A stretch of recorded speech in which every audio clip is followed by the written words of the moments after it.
Guys, Intro. Mukbang! Hey guys, let's do ASMR. Mukbang version. Let's go. So this is the toge. This is turon. And this is cheese sticks. Then Galit-galit muna tayo, guys. tomato and mayo, vinegar with garlic and pepper. So let's go eat the toge first. Kasi yan Hindi ka ba natin yung magsusuka? crunch. Wait, pakita natin.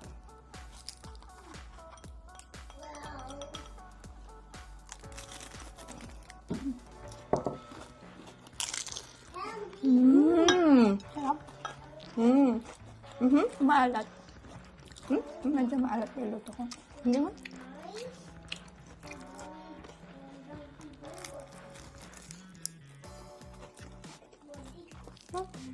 Tama. Mmm. Kuma.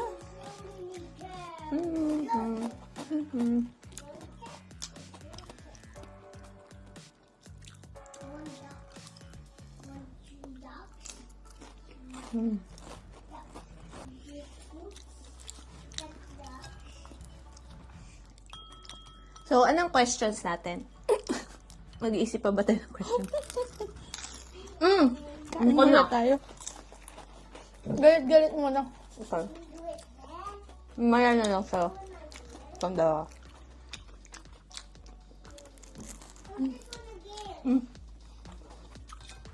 Hindi ko nalasahan yung ano. Ano? Tofu. Wala naman kasi lasa yun. So, inside nito, tofu, carrots, Patatas. potatoes, tapos, yun lang. Tofu. Toge. Toge. Toge. Ano ba yung Siyempre, toge sa English? Bean sprout. Bean sprouts. Ang gusto ko ng cheese stick.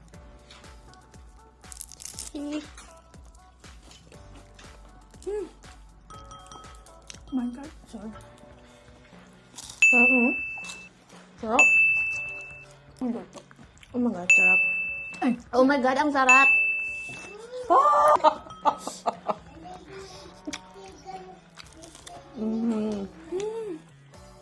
Oh my God. Cheese stick. Sarap. Yung ano nga lang. Pag hindi na masyado mainit, nabubuo na. Mm. Hindi katulad ng unang kain natin. Mm. Diba? Yung medyo ano pa. Sarap ng Eden cheese. No ba? So ano na, questions na? Solve ka na? May tanong ako. Ano yun? Baka madali lang ah. Baka may hirapan Ilang dinosaur ang alam mo? Isa lang. T-Rex lang. Kolamin Gusto yung niya kasi ano, heavy vehicles. Sige, alam mo yung everyday ko. Sige nga. Ah. Okay, ano na lang. Mother or life, yeah. Yeah. Sige. So you're working from home. And sometimes, and then sitan sa house. How do you balance working and being a mom at the same time when he's at home? Ang hirap. Ang hirap. Lalo sa age na ngayon. Kasi attention talaga yung gusto nila, di ba? So may mga times, syempre yung nag-answer ako ng calls, ganyan.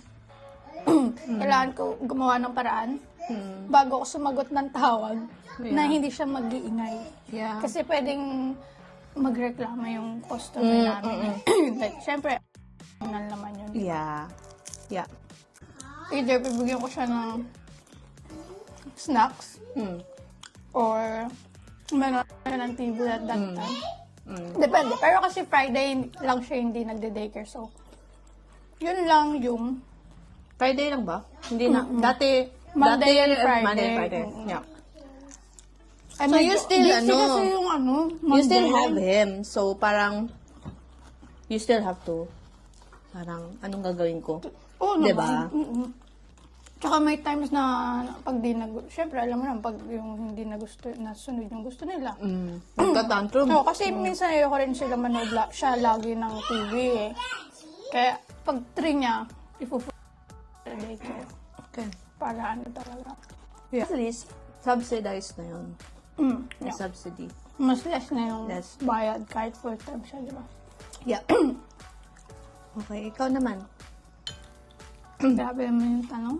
Mahirap. Hindi naman. Pero nasagot mo naman. Alam mo naman Hindi yung ano naman sagot. mag-isip. Mag-isip.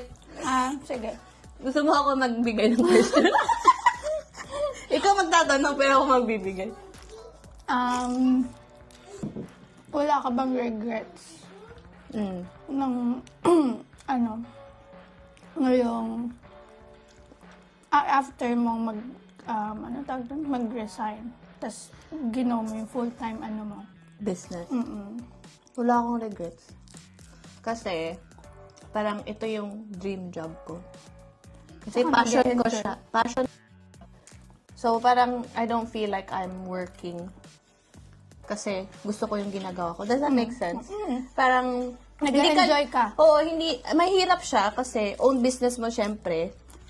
Parang 24/7 nag-iisip ka. Hindi ka pwede yung clock off lang, clock in, ganyan. Parang, i-carry mo siya. So, yun yung mahirap na side. But like, if you weigh the pros and cons, parang mas kasi nga, Flexible yung time mo din. flexible, ikaw ang boss, you don't really follow anyone. Kasi ikaw ang boss eh. Pero wala akong regret. I love it. How do you keep active as a mom and as a working mom? As a solo working mom at the moment. Sabi mo active ka everyday. Dahil yung anak ang malikot. Yun na yung active mo. Oo. Pero hindi, siyempre ako, nagbabalibol ako, alam mo naman. Yes. So, yun yung Yun ano yung mo. pinaka-output ko din. Pati. Kasi di naman ako nag-gym. Hindi naman ako nag-exercise sa bahay. So, yung every Friday talaga, I will look forward ko para maging active. Literal. Yeah. Eh, buti yun, may napag-iiwanan ako kalahati. Isip na ako ng tanong. Ang best mag-isip. Oo nga, kasi mamaya, mas-stuck naman ako. As the first time, mom, ano yung pinaka-challenging? Oh my God. I'm sorry, I ang think- challenging. Ang challenging ng tanong. I think yung pinaka-challenging is yung parenting, yung pagdidisiplina. Para sa akin, Ay, pero yun wala yung ka. pinaka-challenge sa akin, I think. Na kailangan, hindi ko kaya na ako lang. Parang kailangan ko magdasal. Kasi, parang patience, paano mag-discipline. Anong route ang anuhin ko sa parenting? Like, mamamalo ka ba? Or parenting? Or, alam mo yun, parang Andun hindi mo kasi alam. yung guilt kapag na moment na nasaktan mo sila para disiplinahin. Pero minsan kasi kailangan din nila pag sobrang kulit ng anak mo. Yeah, pag talagang out of ano na. Yeah. I think for me, yun yung pinakamahirap. I think yun din naman. Sa'yo din. Pagdidisiplina talaga. No. Ako parang, Kahit yung sobrang haba na ng pasensya ko, mahaba talaga pasensya ko as in. Pero siya yung talagang sinasagad siya. sinasagad, o Nauubos talaga. maubos ka din talaga. So yun, I think. Oh my God, busog ako. Ilang kids yung gusto mo? Like, may lipin ka ba? Or parang sa head mo, gusto ko ganitong, gusto ko 3 or gusto ko 4. Gusto ko talaga 2. Dalawa. 2 lang. Yeah. Like babae, lalaki. Yeah. Sana pag yung pangalawa, babae na para ko talaga. Kasi paano kung lalaki? Tama Parang na. magtatry ka pa, hindi mo Baka alam. Oo, hindi ko alam. Iba kasi yung feeling siguro. Hindi ko alam. Hindi ko alam kung anong mafe-feel ko pag lalaki pa din. I mean, okay lang naman sa akin kung lalaki pa rin. Pero hindi ko alam kung gugustuhin ko pang isa pa. Hirap kasi I mean, nakatatakot ako ng mga anak. Yeah. Sakit-sakit. Normal yung birth mo, di ba? Ikaw. Last one. Same question. Same question? Gusto ko talaga dalawa lang. Din. Babae. Babae at lalaki. Yun talaga eh. Kasi One of each at least. Pero kung lalaki pa yung next, di ko alam. Baka magdadalawang isip ako. I might try for another one. Pero But, pag lalaki ulit, tatlo lang. oh my Limahin God. mo na para basketball team. My God. Hindi ko kaya. Parang to yun. Siguro max Sa na. katawan natin. Kawawa naman. Baka wala na tayo. Uy, grabe. Baka ano na lang. Buto na lang natira. Budot balat no? Ayun. Okay, next. Kaya mo pa? Ano, kumain? Parang malapit na. Nasa Perth si Dondon, yung partner niya. Would you want to move to Ang hirap Australia? naman. Ayoko nga yung tanong na yun, actually. I mean, dami nagtatanong sa akin yun eh. Kung susunod ako. Eh kasi, hindi ko alam. I mean, syempre, gusto ko din. Kasi nandun siya eh. Long term ba siya doon? Or hindi Wala naman? naman siyang contract kung gano'n. Kasi contractual sila eh, di ba? Yung Yeah, pag ganun. yeah. So, wala talagang fix kung kailan. So, depende na sa'yo yun. Unless tinake mo yung package na relocation package, malalaki ka sa kanila for 3 years. Right. Okay. Dahil siya lang naman yung nag-relocate. Hindi niya yun, Hindi ko pa masabi ngayon. Kasi ang hirap eh. Kasi umuwi naman siya dito. So, it's the same. Pag nandun siya, wala rin naman siya sa bahay. Kasi nasa mining site siya. Diba? Yeah. So, lang din. Pero kapag ganun, ang gagawin daw niyang setup is, let's say, 2-2 or 2-1. 2 weeks lang siya sa work, 1 week off. Unlike ngayon na 6 weeks. Kasi, 6 para... weeks on, 2 weeks. Oo, 2 weeks off. Diba? So, kaya parang hindi ko pa masabi, ayoko magsalita ng tapos. Kasi, syempre, wala akong kilala dun. As in, kung aalis din naman Family, yung kapatid niya. Wala akong makakatulong unlike na Dito. nandito. Hinihiram si Ethan ng in-laws, tapos Sister mo. magba-volleyball, sister ko, tapos isa ko pong ate, pupunta na rin dito. So, parang, ang hirap. Kailangan ko, siguro, support. okay din na, siguro bakasyon muna, titignan, papakiramdaman. Ganun lang. So, I don't know, wala akong final answer doon. Yeah. As in, We'll see. ako may tanong ako naisip. May balak ba kayong maglipat din ng Australia? Dami na kasi lumilipat ngayon eh. Naisip namin yon and napag-usapan namin yon, but sabi namin, mahirap pag bata pa yung mga kids kasi walang support.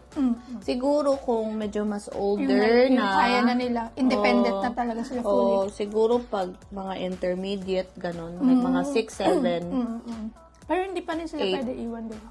Yung age na yun. Mag-isa sa but bahay. sa school, ganyan. Tsaka kasi mas mahal yung daycare fees sa Australia. So, count. Kasi parang nag-ano na kami actually, parang budget. Nag-budget ka na, pag magkano kaya yung living cost, ganyan. And yung mga kotse, ganyan, magkano. Mahirap pag hindi ka citizen doon or resident. Mahirap din pag mga naka doon. Ina-count namin yung lahat. And sabi namin, pag masyado, nandito kasi both sides. Mom and dad side, nandito. So, grabe yung support. 'Di ba? Hirap na nga kahit may support. Paano pa kung wala talaga? Yun. So, sinabi namin na baka titignan pag medyo older na yung kids. Siguro pwede. Yun. Ilang years pa yun. Kasi ilang years pag pa mag-anak yun. ka pa ulit. Yeah, yun Diba, na nga. another Yun na baby, nga. another, Manganganak pa ulit. So, parang Hindi po siya ko, buntis, guys. hindi ko kayang, alam mo, Plano lang. oo. Like, trying lang. But like, parang ang hirap isipin na if we do move, mag-isa pa ako baby. Tapos, Ano, mahirap ano yung pa. tapos magbabayad ka ng daycare kasi walang support. Alam mo yun, parang, Yung business mo din pati. you have to start again. Bagong mga client na Clients. naman, maghanap. Sarap kumain. Oh my God. Amis.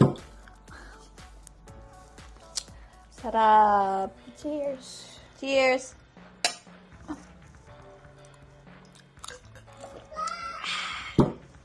Diba? Ganda ng mga questions, ah. Sarap. Oh, my gosh. Anong next? Pwede ba seafood? Sakit na sa seafood. Ay, oo. Crabs. Crabs. Seafood. Ganun, no? Sarap. Shrimp. Kakain. Oh my God. Kakakain lang natin. I Kakain love pa rin seafood. iniisip. Yun lang. Kakain lang. Ayun na. Tuloy mo na yung kwentuhan namin ng walang camera. Oh my gosh. Ano pa ba? Bye, guys. Bye,